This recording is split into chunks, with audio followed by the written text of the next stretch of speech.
Student Kautilya learning में आपका स्वागत है। आज हम लोग जैन धर्म के 24वें तीर्थंकर महावीर स्वामी के बारे में चर्चा करेंगे। महावीर स्वामी का जन्म 540 ईसा पूर्व में कुंड ग्राम वैशाली में हुआ था, जो बिहार में स्थित है। महावीर स्वामी का जन्म 540 ईसा पूर्व कुंडग्राम वैशाली बिहार में हुआ था। महावीर स्वामी भगवान गौतम बुद्ध के समकालीन थे। महावीर स्वामी भगवान गौतम बुद्ध के समकालीन थे। महावीर स्वामी के पिता का नाम सिद्धार्थ था।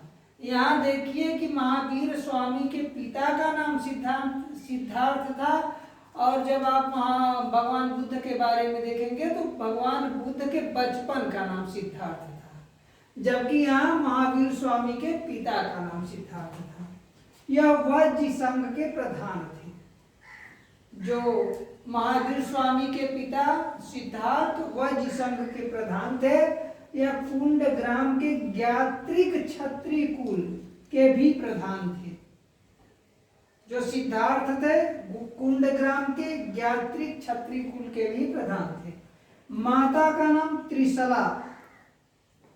महावीर स्वामी की माता का नाम त्रिशला था। यह लिच्छवी शासक चेटक की बहन थी। त्रिशला कौन थी? त्रिशला लिच्छवी शासक चेटक की बहन थी। पत्नी का नाम यशोदा था। महावीर स्वामी की पत्नी का नाम यशोदा था। यह कुंडीय क्षत्रिय गोत्र के राजा समरवती की कन्या थी। यानी जो यशोदा थी कुंडीय क्षत्रिय गोत्र के राजा समरवती की बेटी थी। महावीर स्वामी के बचपन का नाम वर्धमान था। महावीर स्वामी के बचपन का नाम वर्धमान है। पुत्री महावीर स्वामी की पुत्री का नाम प्रियदर्शना। महावीर स्वामी की पुत्री का नाम प्रियदर्शना। इसे अड़ोज्जा नाम से भी जाना जाता है। प्रियदर्शना को अड़ोज्जा नाम से भी जाना जाता है। दामाद जामाली। महावीर स्वामी के जो दामाद थे उनका नाम जामाली थे। यह महावीर स्वामी के प्रथम शिष्य और प्रथम विरोधी भी थे। यानी महावीर स्वामी को पहले शिष्य बनने वाले इनके दामाद जमाली ही थे, और इनके सिद्धांतों का विरोध करने वाले भी पहले व्यक्ति जमाली ही थे। गृह त्याग 30 वर्ष की अवस्था में महावीर स्वामी 30 वर्ष की उम्र में गृह का त्याग कर दिए, अपने बड़े भाई नंदिवर्धन की आज्ञा से। इन्होंने घर को त्यागा, राज परिवार को त्यागा और ज्ञान प्राप्ति करने के लिए निकल गए। 12 वर्ष की कठोर तपस्या से इन्हें ज्ञान प्राप्त हुआ। ये जब यहाँ से निकले तो इन्होंने 12 वर्ष तक कठोर तपस्या की जृंभिक ग्राम में ऋजुपालिका नदी के तट पर साल वृक्ष के नीचे।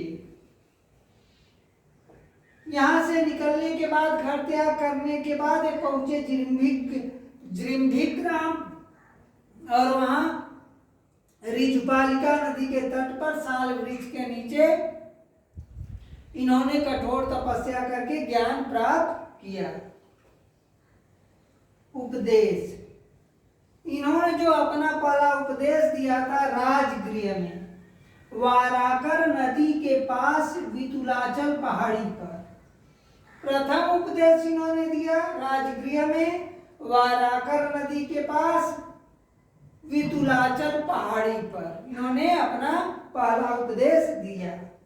इनके दूसरे विरोधी कौन थे? तीस गुप्त। इनके जो दूसरे विरोधी थे उनका नाम था तीस गुप्त। प्रमुख उपाधि इनकी। महावीर स्वामी को केवलीन या कैवल्य भी कहा जाता है। केवलीन या कैवल्य का अर्थ होता है सर्वोच्च ज्ञान प्राप्त करने वाला व्यक्ति। इन्होंने तप द्वारा जब ज्ञान प्राप्त कर लिया तो इन्हें केवलीन या कैवल्य भी कहा जाने लगा।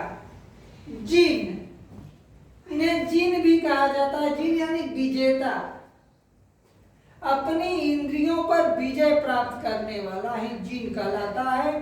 तो महावीर स्वामी को जिन भी कहा जाता है, यानी विजेता, विजय प्राप्त किए इन्होंने अपनी इंद्रियों पर।